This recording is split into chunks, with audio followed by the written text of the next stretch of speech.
સુરતની સ્વિમેર હોસ્પિટલ ખાતે 3 વર્ષીય બાળકને કોક્લિયર ઇમ્પ્લાન્ટ કરવામાં આવ્યું હતું.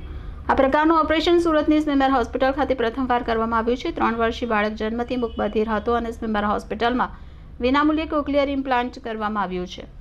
ખાનગી હોસ્પિટલમાં જ્યાં કોક્લિયર ઇમ્પ્લાન્ટનો ખર્ચ 8 થી 10 લાખનો થાય છે, અહીં સ્વિમેર હોસ્પિટલમાં વિનામૂલ્યે સફળ સર્જરી કરવામાં આવી છે.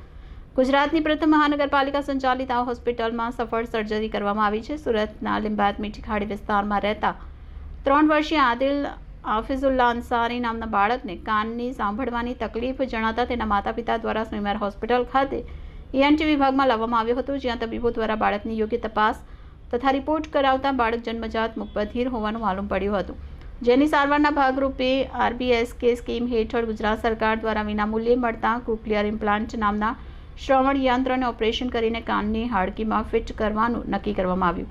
આ જટિલ માઇક્રોસ્કોપિક ઓપરેશન સ્વિમેર હોસ્પિટલના ENT વિભાગ ખાતે તારીખ 21/6/2025ના રોજ doctor Ajay Panchal, doctor Rakesh Kumar, doctor Parth દ્વારા તથા સમગ્ર ENT રેસિડેન્ટ ટીમના સહયોગથી અને વડોદરા મેડિકલ કોલેજના ENT પ્રોફેસર તથા dean doctor Ranjan Iyer, doctor Rahul ગુપ્તાના માર્ગદર્શન હેઠળ સફળતાપૂર્વક પાર પાડવામાં આવ્યું.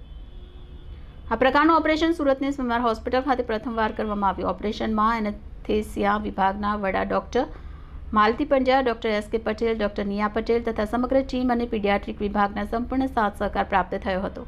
સ્વિમેર કોલેજના DN ડૉક્ટર હોવાલે તથા તબીબી અધિક્ષક ડૉક્ટર દર્શનના સક્રિય પ્રયત્નથી આ ઓપરેશન સ્વિમેર હોસ્પિટલ ખાતે વિનામૂલ્યે થઈ શકે એની મંજૂરી ગુજરાત સરકાર તરફથી મળી હતી.